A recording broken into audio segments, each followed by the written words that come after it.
The Dr. Ray Podcast is a co-production of Ave Maria Radio and EWTN Radio. Here's today's monologue with Dr. Ray Guarendi.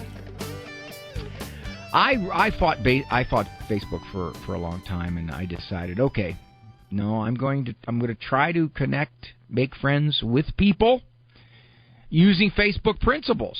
I'll apply the same Facebook techniques of connection. So, what I do now is when I'm walking down the street and I see somebody that I don't know, I tell them what I've eaten that day, how I feel at that moment, what I did the night before, what I'll do later, who I'm going to be hanging around with. Yeah. I give them pictures of my family, my dog, me washing the car, taking things apart in the garage, mowing the lawn, driving around town, having lunch, pretty much doing what anybody and everybody does every day. I listen to their conversations, and I give them a thumbs up.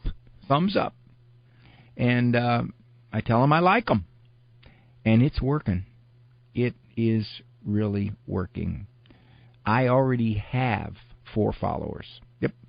2 police officers, a private investigator, and a psychiatrist. Did I get Tank's consent to be on Facebook? You know, Tank passed away. The big 110-pound rot that we had passed away. Probably about a year ago now, a year and a half ago. His sister, Delta, she's not as big. She's about 90 pounds. She's there, and she's definitely more girl than he was. Tank just was kind of laying around. He was cool, you know. Delta, she's protected us. She's protected us from 9 plastic bags going around our backyard. She's protected us from multiple birds. Well, she hasn't done anything to them. She just lets us know they're there. Pretty much every Amazon package deliverer, yeah. That's it. She's making sure they're not going to do any harm to us.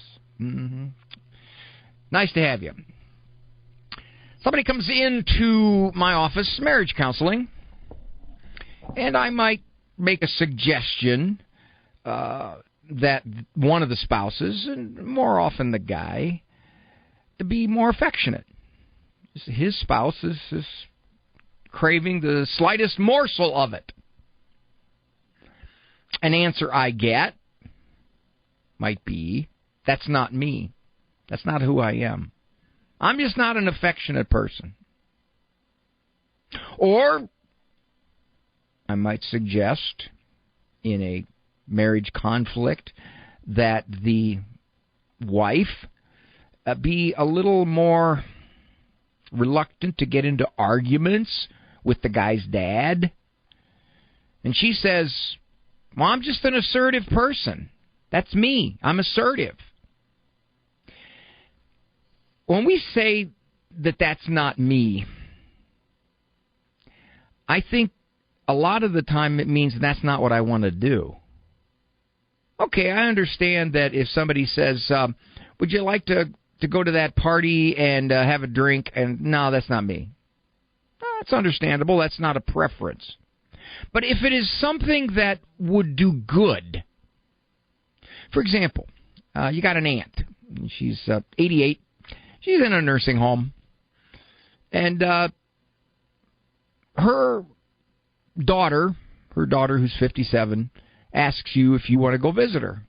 That's I don't know. That's not my scene. That's just not my scene.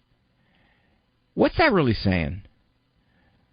You have a chance to do something good. You have a chance to do something charitable, but you're hiding behind some kind of created persona. That's not who I am. Well, I know that more exercise would be good for me, but that's just not my style. Well, if you know something would be good for you, if you know something would be good for somebody else, can you really hide behind that's not me? Because what you're saying is I don't want to do that. If you will permit me to draw a parallel and use more psychobabble lingo, it's not in my comfort zone. Comfort zone. What a great line. It basically says, here, I've got an excuse for not doing something that is not easy for me to do. When somebody says that's not me, are they hiding? Are they saying you're asking me to do something that I really wouldn't prefer to do? Now, if it's not a moral or charitable issue, I can understand that. For example, somebody might say to me, "Hey Ray, we're going to go golfing on Tuesday." I go, I'm not a golfer. Well, that's not a moral issue. That's not anything that would test my virtue, if you will. But what if somebody says, boy, they need volunteers at church. You're free Friday night, aren't you, Ray? They need a volunteer. Oh, I don't like volunteering. I'm just not a volunteer type. What am I saying?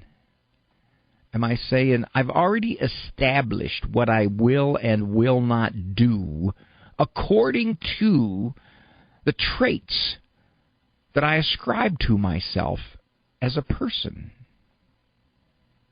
I hear that an awful lot in counseling. I hear it a lot in everyday conversation.